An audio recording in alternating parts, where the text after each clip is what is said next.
first big story this morning.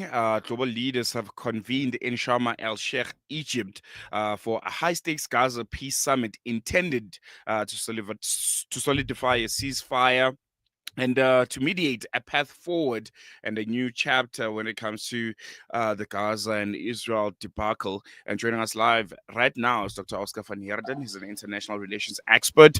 Doc, good morning. Always a pleasure having you on Salam Media. Really appreciate you giving us your time. Thank you, Salalo, and thanks to the viewers. I think before we dig into this, I would just like to set the scene, for our leaders.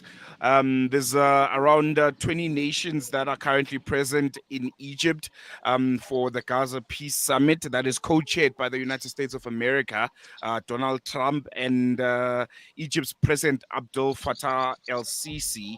But one thing that really struck me is the fact that neither Israel's Prime Minister Benjamin Netanyahu or the representatives of Hamas or Palestine are physically participating. What does this mean?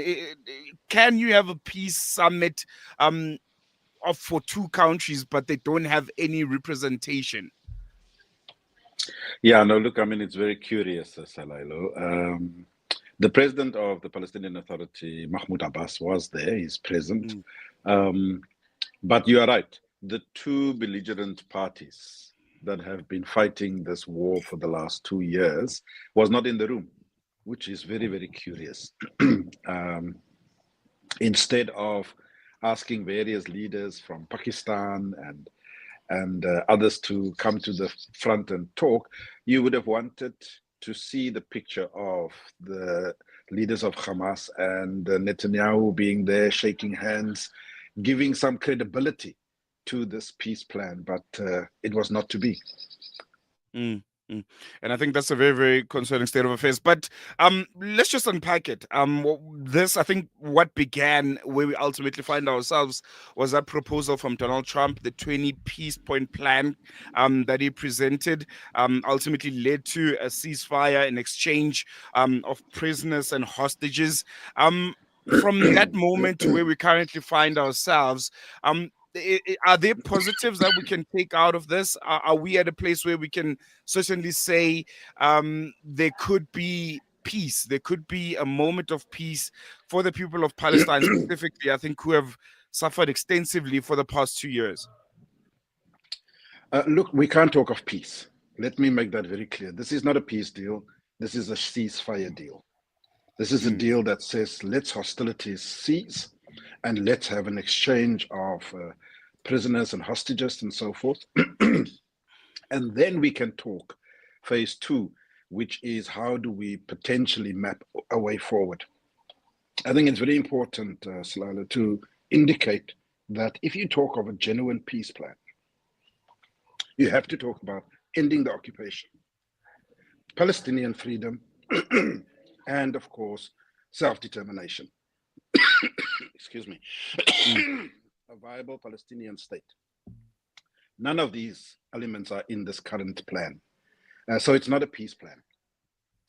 People are having optimism that potentially it could pave a way towards a longer term peace. But as you know, Netanyahu, the war criminal, has been known to break the peace deals over and over again.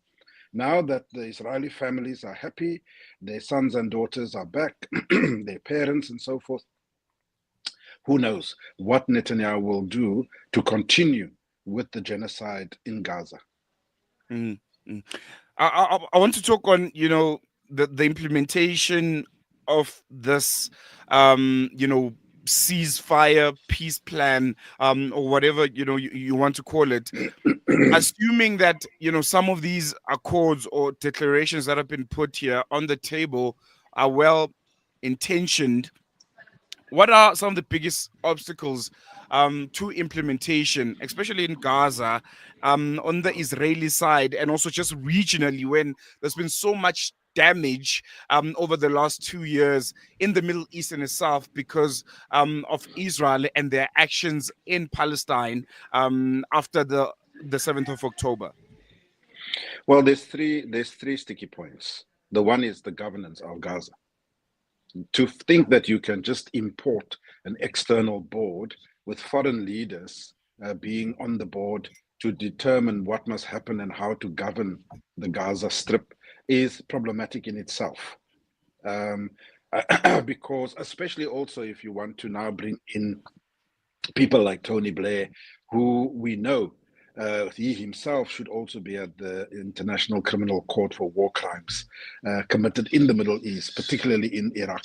So, I don't think that they must stop treating the Palestinians as if the Palestinians don't know how to govern themselves. They need to have a say. They need to be part of it. They need to be governing themselves.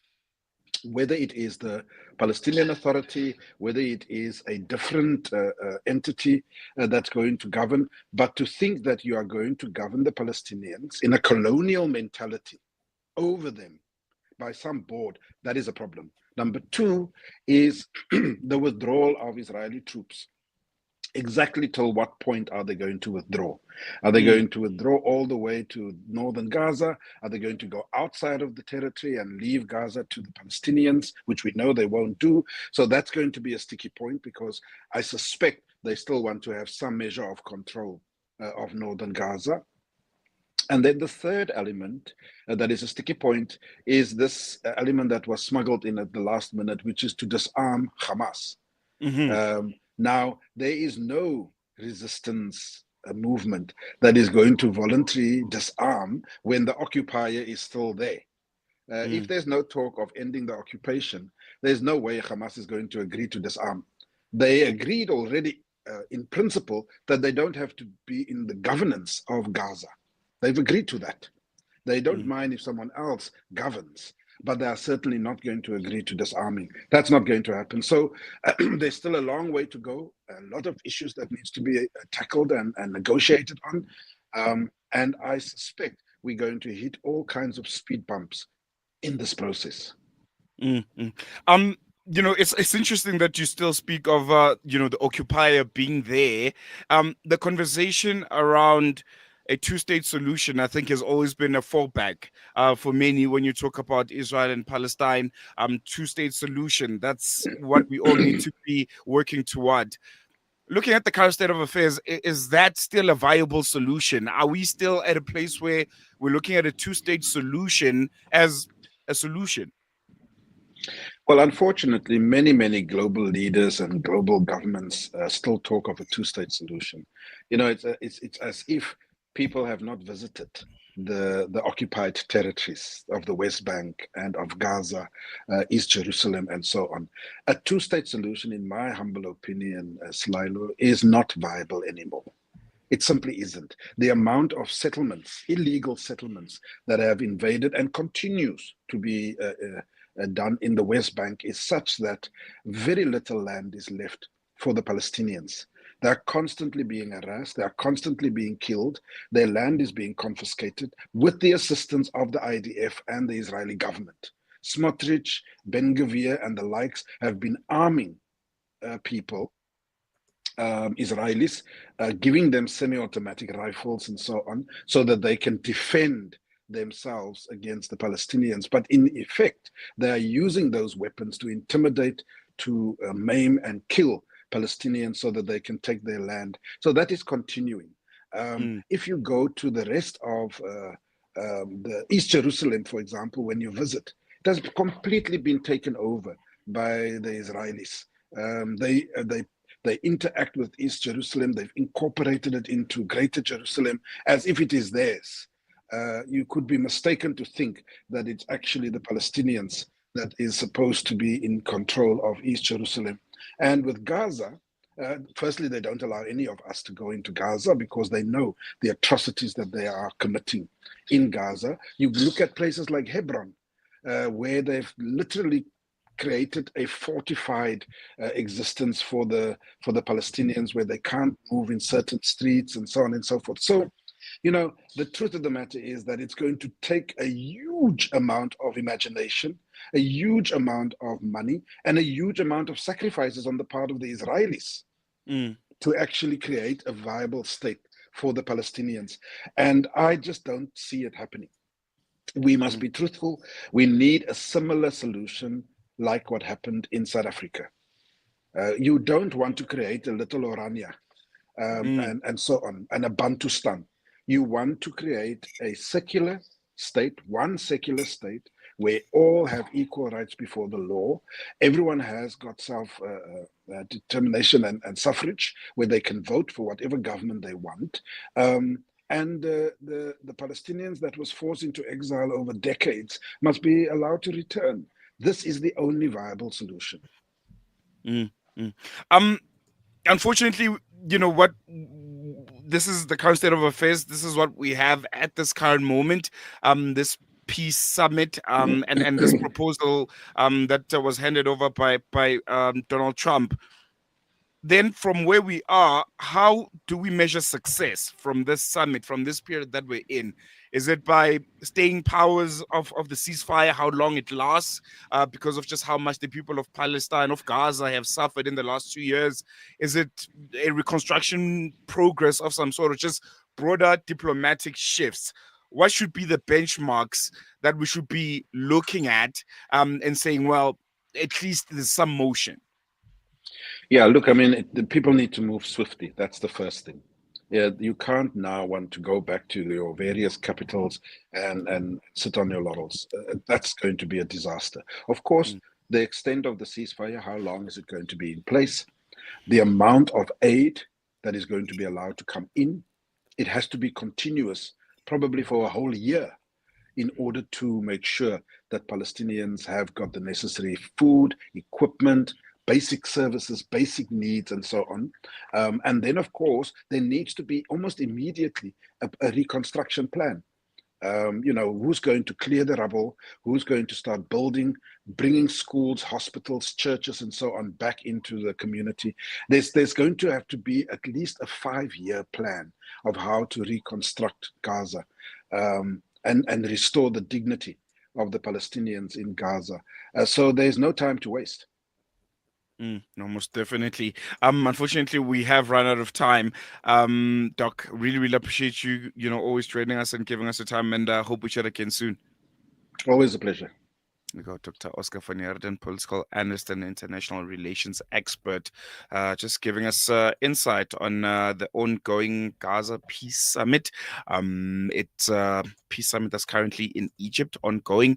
It's at Sharm el-Sheikh, and it started on the 13th of October 2025, and it brought together over 20 nations to endorse a ceasefire and shape a roadmap for Gaza's future. The event was co-chaired by U.S. President Donald Trump and Egypt's President Abdel Fattah al-Sisi, and a joint declaration called the Trump Declaration for Enduring Peace and Prosperity was signed by Donald Trump, al-Sisi, the Emir of Qatar, and Turkey's President Erdogan.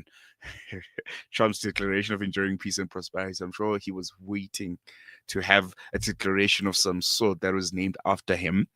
But what was really, really interesting for me is the fact that Israel's Prime Minister Benjamin Netanyahu did not attend, citing a clash with some Jewish holiday, despite earlier signals of willingness to participate and make his way to Egypt. Neither Israel nor Hamas had official representation at the summit, which is one that has raised questions about the summit's enforceability. And the summit itself followed a ceasefire agreement and prisoner hostage exchanges. Hamas released 20 Israeli hostages. Israel released Palestinian prisoners also. And world leaders expressed optimism, but also underscored that implementation is the real test. President al-Sisi called Trump's peace plan the last chance for regional peace, while also emphasizing that only justice and equality can secure a lasting settlement. Human rights organizations have raised concerns over some of the freed Palestinian detainees from Israeli jails, having reported abuse, humiliation, and hunger during their confinement. But there's still challenges and some really, really important unanswered questions. The first one, as I mentioned, the absence of Israel and Hamas from formal negotiations means many of the summit's declarations lack binding enforcement. The key players are not there. So that's concerning. And also how the declaration in itself will translate into measurable action, especially in areas like disarmament, Hamas, governance, who gets to govern the Gaza Strip, and reconstruction. I think Dr. Van Heerden put it quite nicely there. Who's going to be responsible for the clearing of the rubble and for the rebuilding of Gaza and security in itself? How far back will the IDF and Israeli forces, or IOF, Israeli forces, push back? So yeah, there's still a real danger of the process unraveling if one side perceives the other as not fulfilling its obligations. But the questions of who governs Gaza post this 2 years of a genocide, and what role the Palestinian Authority and Hamas will be playing, and whether Hamas will be sidelined, I think remains a very, very big area of contestation. But rebuilding Gaza will require a lot of work. It will require a lot of money, billions and billions in funding. And I think really, optimum coordination, and intentional guarantees. And I think simply a security environment that permits reconstruction, that permits the people of Gaza having some sense of normalcy after, I think, last 2 years of horror of proportions that I don't think we've ever seen in recent history. So we'll continue to keep our eyes and ears on the ground to give you the latest on what's happening at the summit, what declarations were made, and ultimately, the people of Gaza, how are they receiving and perceiving this new state of affairs? Going to take a quick break. When we come back, News and Views continues.